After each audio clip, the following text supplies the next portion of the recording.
Assalamualaikum warahmatullahi wabarakatuh. We are from Group 9. We will present the material about teaching listening. The first point is reason for listening.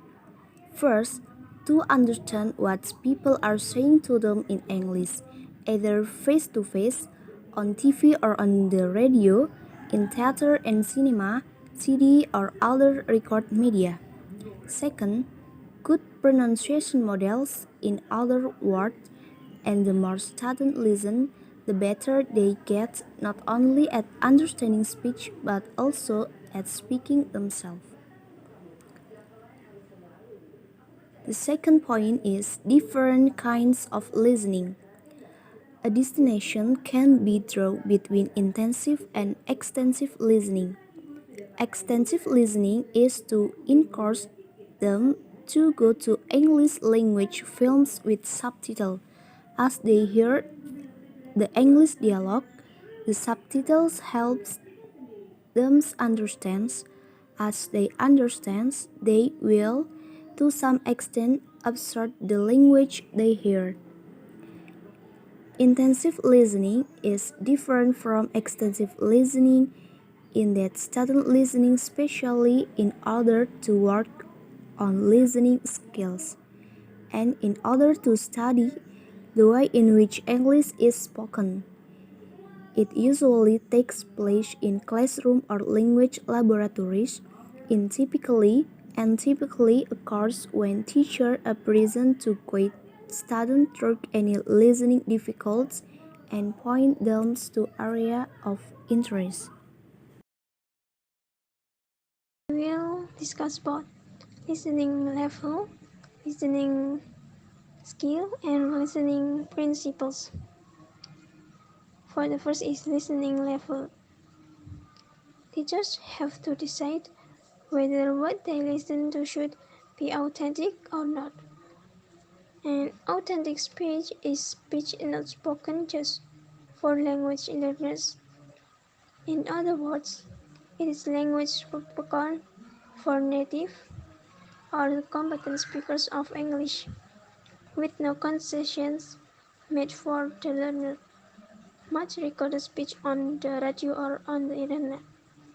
However, it is often far too difficult for lower level students. Therefore, inappropriate for use with them. But we don't want to give our lower level students an authentic language or which doesn't sound at all like the real thing either. What we aim for instead is realistic language use which will roughly tuned to match the student's level. Nevertheless, approximates to real-life language. But we will aim to get our students to listen to and understand authentic English as soon and as often as they can. Jadi, di sini seorang guru harus bisa memutuskan apakah yang mereka dengar itu otentik atau tidak. Nah, otentik ini merupakan ucapan yang tidak diucapkan hanya untuk belajar bahasa. Dengan kata lain, ini adalah bahasa yang digunakan oleh penutur asli atau penutur bahasa Inggris yang kompeten tanpa ada konsesi yang dibuat untuk belajar. Jadi tentunya isinya pasti bagus. Banyak pidato yang direkam di radio atau di internet, namun itu akan menjadi sulit bagi siswa tingkat bawah. Oleh karena itu, tidak sesuai digunakan untuk mereka. Tapi, seorang guru juga tidak ingin memberikan bahasa yang tidak otentik kepada siswa yang tingkat rendah itu. Nah, yang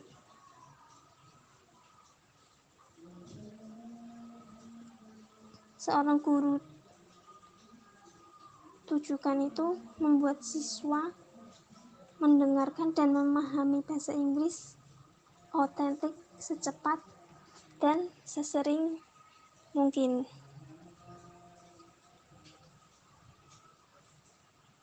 Next is listening skill.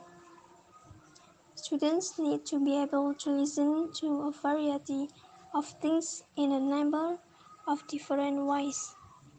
In the first place, they need to be able to recognize paralinguistic clues, such as intonation, in order to understand mood and meaning. They also need to be able to listen for specific information, such as times, platform numbers, and others, and sometimes for more general understanding when they are listening to a story or interacting in a social conversation. A lot will depend on the particular genres they are working with. Most students are perfectly capable of listening to different things in different ways in their own language, and our job is to help them become adept at this kind of multi-skilling when listening to English. However, sometimes they find they exceptionally difficult. Nah, untuk mengembangkan skill atau bakat dari para siswa dalam hal listening, siswa harus bisa mendengarkan berbagai hal dengan berbagai cara. Nah, yang pertama, mereka harus bisa mengenali petunjuk paralinguistik seperti intonasi untuk memahami suasana hati dan makna. Terus yang kedua juga mereka harus bisa mendengarkan informasi spesifik seperti waktu, tempat, atau yang lainnya. Dan terkadang untuk pemahaman yang lebih umum saat mereka mendengarkan cerita atau berinteraksi dalam percakapan sosial.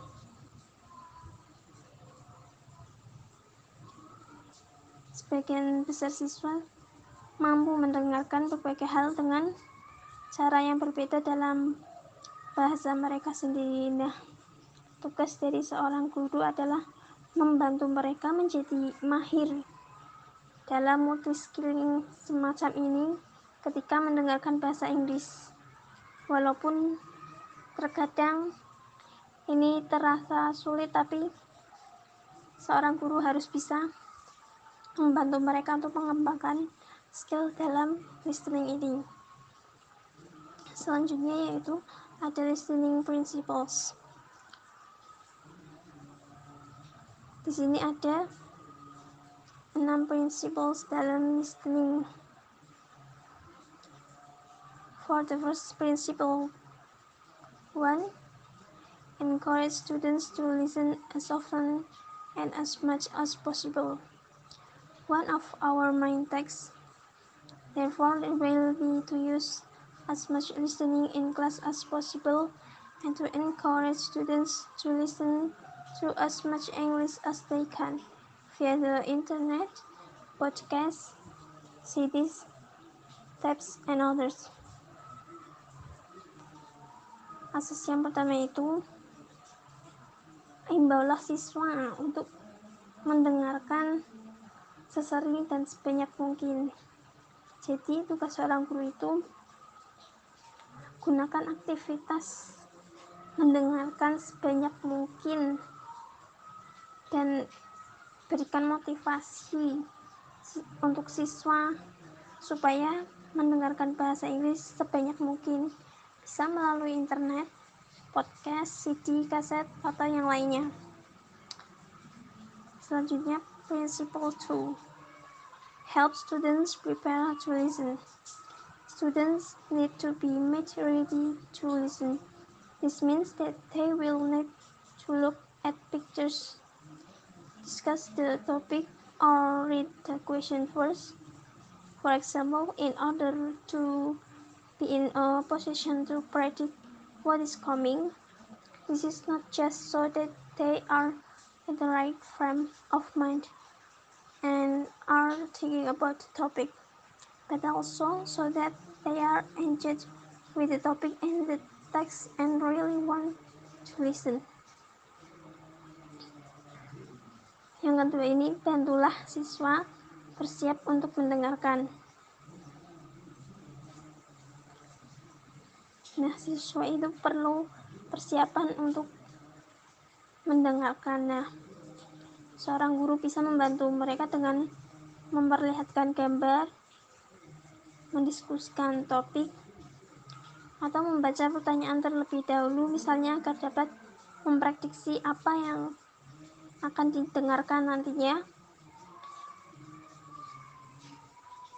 Ini tidak hanya agar mereka berada dalam kerangka berpikir yang benar dan memikirkan topik, tapi juga agar mereka terlibat dengan topik dan mereka juga akhirnya benar-benar ingin mendengarkan. Jadi kayak ada respon dulu sebelum mendengarkan.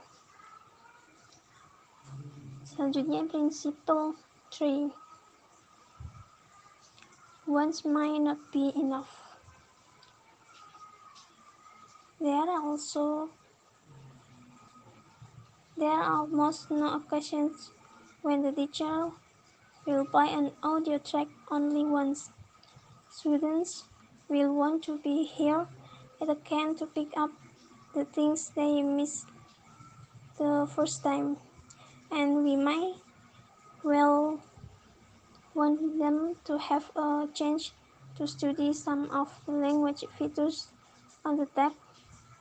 In the case of live listening, students should be encouraged to ask for repetition and clarification when they need it. Nah, yang ketiga ini sekali mungkin tidak cukup.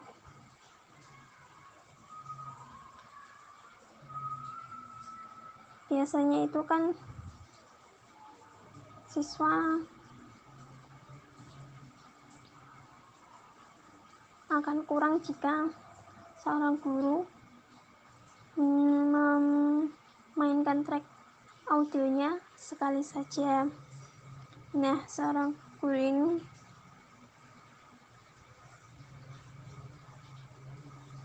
harus memberikan motivasi atau mendorong para siswanya ini untuk meminta pengulangan dan klarifikasi ketika mereka membutuhkan audio itu lagi.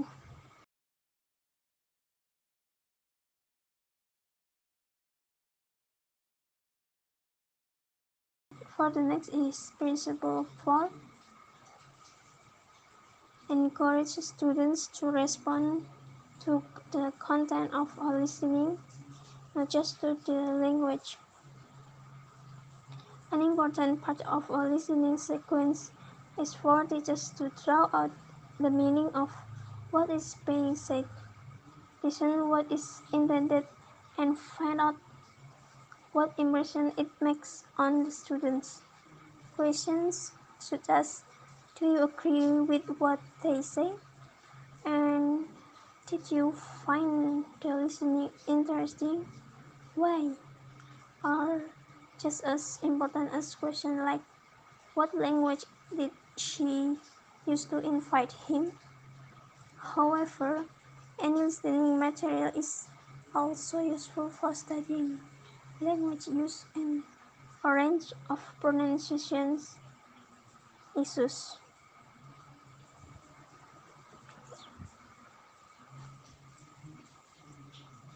Asas yang keempat yaitu himbaulah siswa untuk menanggapi isi dari mendengarkan, bukan hanya untuk bahasa.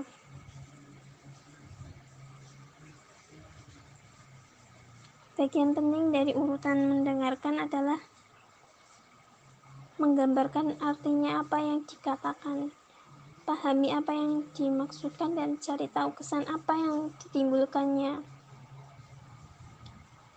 Seperti seorang guru bertanya, apakah Anda setuju dengan apa yang mereka katakan?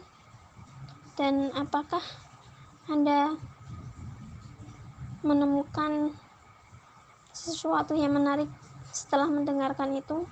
Mengapa? Atau bisa juga dengan pertanyaan lain, yaitu bahasa apa yang dia gunakan untuk mengundangnya.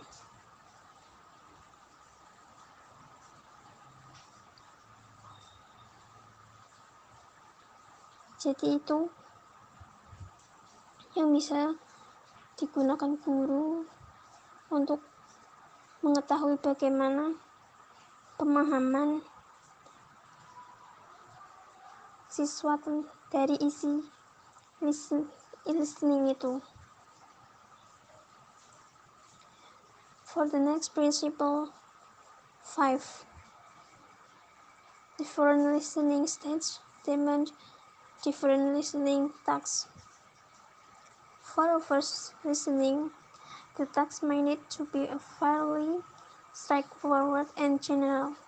That way, the student's general understanding and response can be successful, and the stress associated with listening can be reduced. Later listenings, however, may focus in on detailed information, language use or pronunciation, and others. It will be the teacher's job to help students to focus in on what they are listening for. Nah, yang prinsip kelima itu tahapan mendengarkan yang berbeda, menuntut tugas mendengarkan yang berbeda. Biasanya kalau tahapan pendengaran itu mendengarkan audio atau video masih cukup jelas dan siswa-siswa itu dapat memahaminya dengan baik. Namun semakin lama guru akan memberikan instruksi untuk lebih fokus pada informasi rinci, terus penggunaan atau pengucapan bahasa dan lain-lain. Nah, seorang guru juga harus membantu siswa untuk fokus pada apa yang mereka dengarkan. Jadi tidak hanya menginstruksikan saja, tapi juga harus bisa membantu mereka untuk bisa fokus pada apa yang mereka dengarkan. For the last is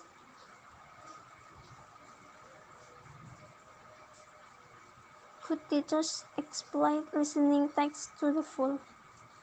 If teachers ask students to invest time and emotional energy in a listening task, and if they themselves have spent time choosing and preparing the listening sequence, then it makes sense to use the audio track or listening experience for as many different applications as possible. Thus, after an initial listening, the teacher can play a track again for various kinds of study before using the subject matter, situation, or audio script for a new activity.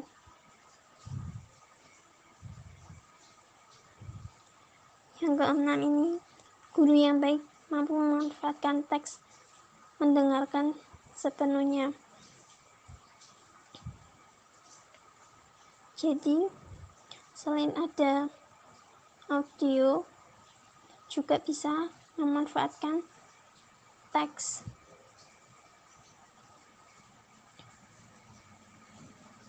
Jadi, Guru memberikan audio lalu disitu juga disediakan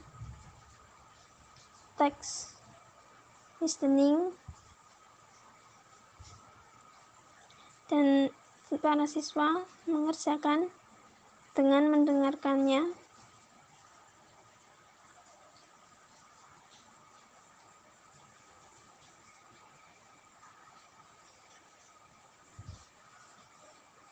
Jadi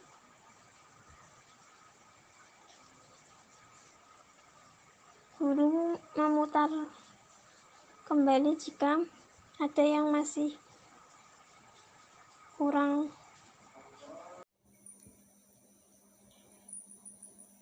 There are listening sequence that can use in the listening teaching. The first is a live interview for beginner onward. The teacher bring the visitor to the class and give them an explanation about his student level. So the visitors can face the student in right way. And then the students are told that a visitor is coming to the lesson and that they should think of a number of questions to ask which will tell them as much as possible about who the person is.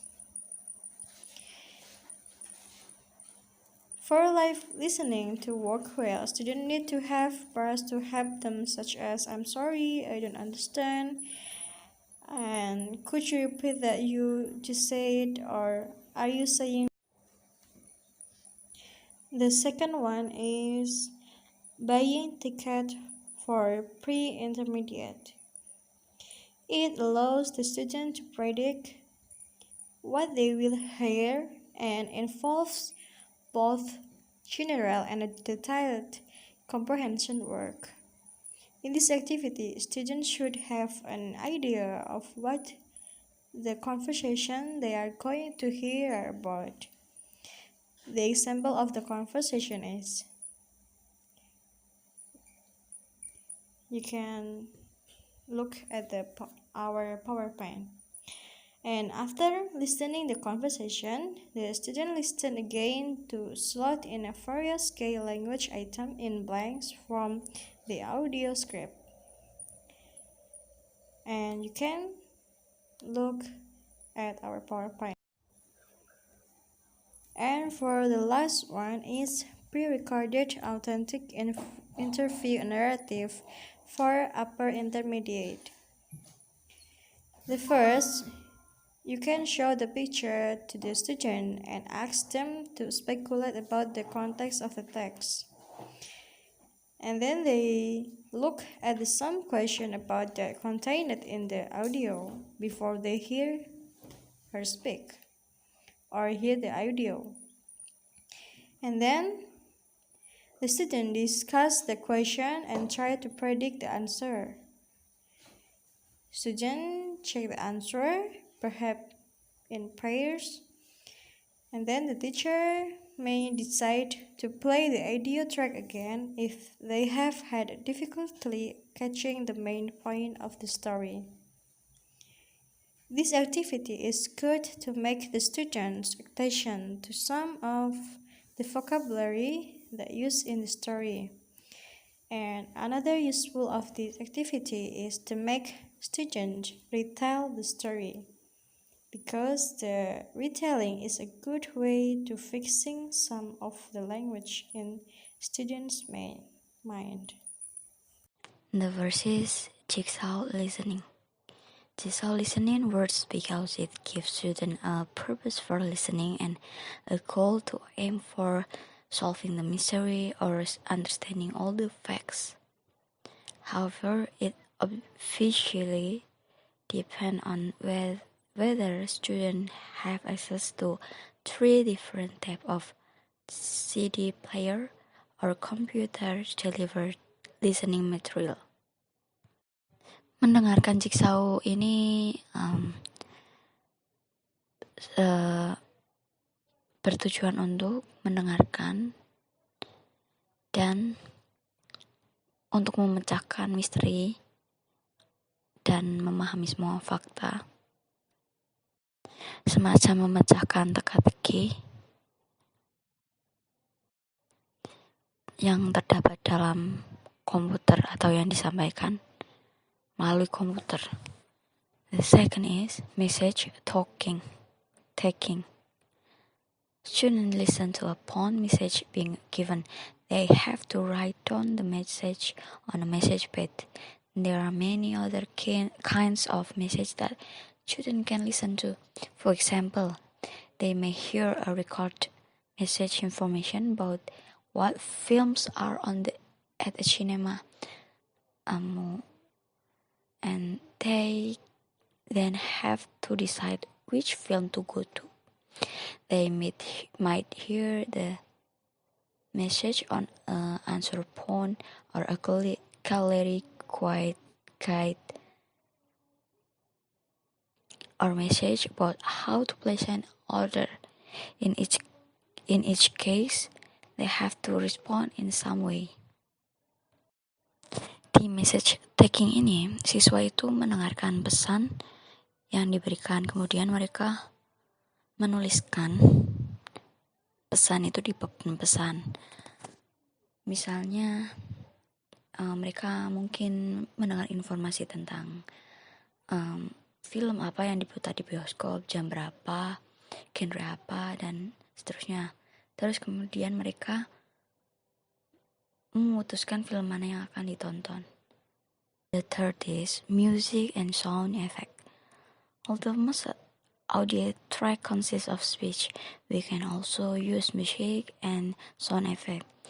Songs are very useful because if we choose them well, they can be very engaging.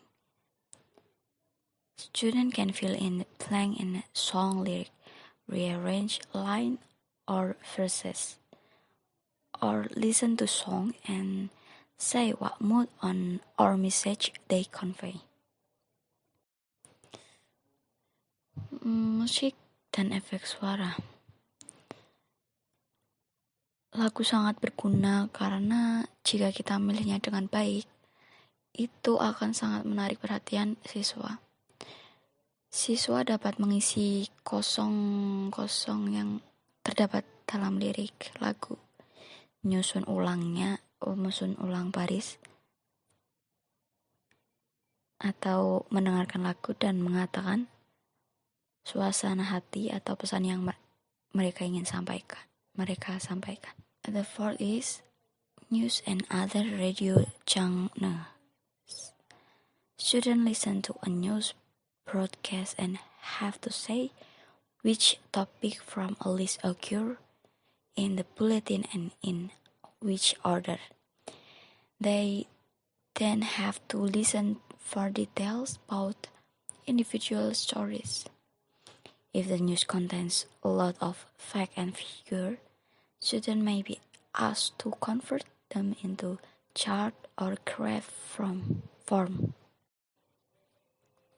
Siswa mendengarkan siaran berita dan harus mengatakan topik mana yang muncul di buletin dan dalam urutan yang mana.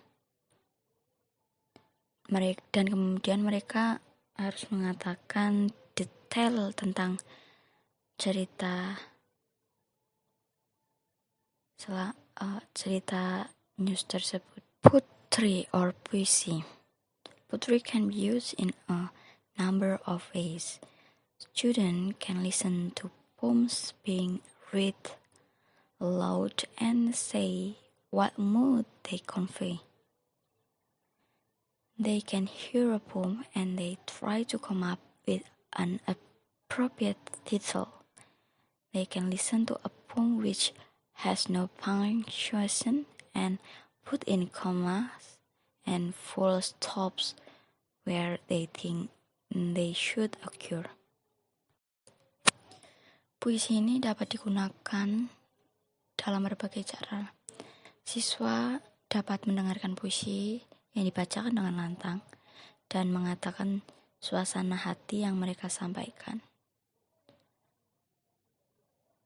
Mereka dapat mendengar puisi dan kemudian mencoba menemukan judul yang sesuai. Dianalisis puisinya. Terus mereka dapat mendengarkan puisi yang tidak memiliki tanda baca dan memberinya tanda koma dan tanda titik jika ingin berhenti, jika itu berhenti. Stories, a major speaking genre in storytelling when students listen to people telling stories. There are a number of things we can have them do. Perhaps they can put picture in order in which the story is told. Sometimes we can let students listen to story but not tell them the end. They have to guess what is it, and then perhaps we play them in the record version. A variation on this technique is to stop the story at various points and say, "What do you think happens next?" before continuing. These techniques are appropriate for children and adults alike. Ketika siswa mendengarkan orang yang sedang bercerita, ada sejumlah hal yang dapat mereka lakukan. Mungkin mereka bisa memasang gambar yang sesuai dengan urutan cerita. Terus kadang-kadang kita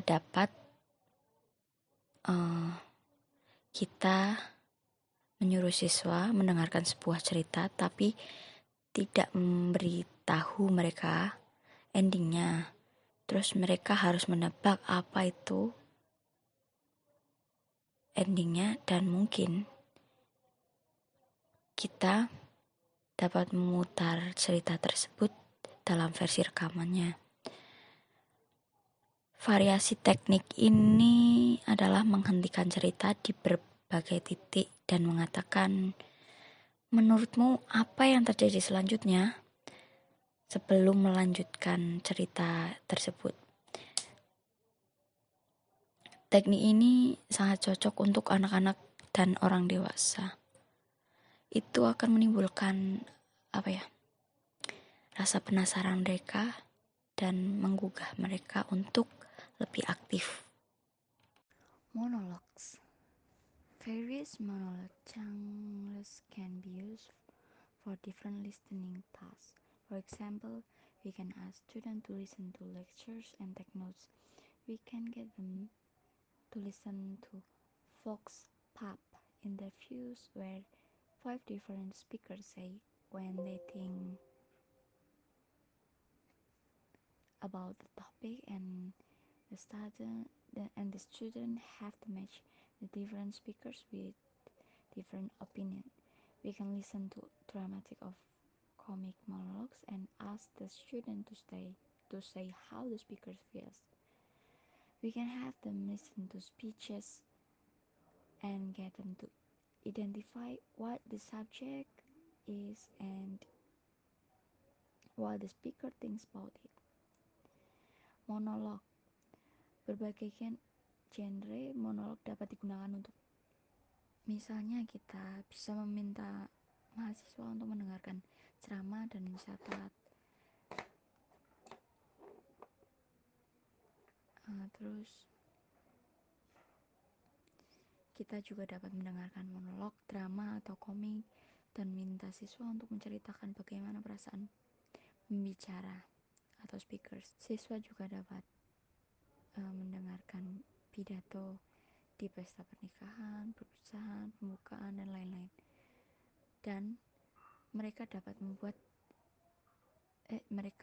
mengidentifikasikan apa subjek dan apa yang dipikirkan pembicara tentang speech. 4 teknik khusus yang sesuai untuk belajar bahasa dan sering digunakan dengan rekaman video. Yang pertama, putar video tanpa suara. Siswa dan guru mendiskusikan apa yang mereka lihat dan petunjuk apa yang diberikannya. Dan kemudian mereka menebak apa yang sebenarnya dikatakan orang tersebut. Setelah mereka memprediksi percakapan, guru dapat memutar ulang video dan memutarnya dengan suara. Terus apakah mereka benar? Apakah siswa benar? Variasi teknik ini adalah dengan mempercepat kutipan. Para siswa mengatakan apa yang menurut mereka apa yang terjadi dalam video tersebut. Terus guru kemudian dapat memutar suara rekaman tadi. Mutarnya tanpa suara, tapi kali ini dengan kecepatan normal. Yang kedua, putar audio tanpa gambar. Ini kebalikan dari prosedur yang sebelumnya. Kalau ini para siswa mendengarkan dan siswa coba untuk menilai di mana pembicara berada, seperti apa penampilan mereka, dan apa yang terjadi dan lain-lain. Ketika mereka telah menggambarkan hal ini, mereka dapat mendengarkan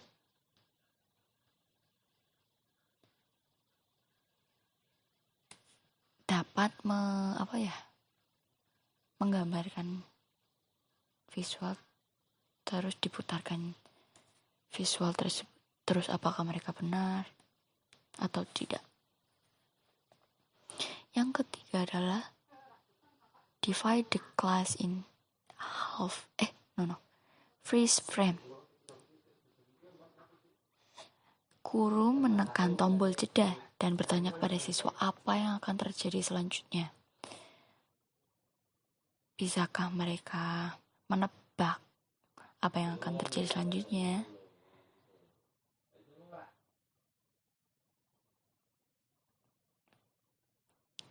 Dan bahasa apa yang akan digunakan? Terus yang keempat is membagi kelas menjadi 2. Divide the class into half. Separuh kelas menghadap ke layar, sedangkan setengah lainnya duduk dengan punggung menghadap ke belakang.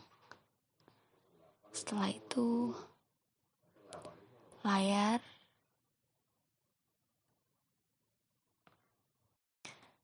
itu siswa yang menghadap ke layar dapat mendeskripsikan gambar yang ada di layar kepada siswa yang menghadap ke belakang.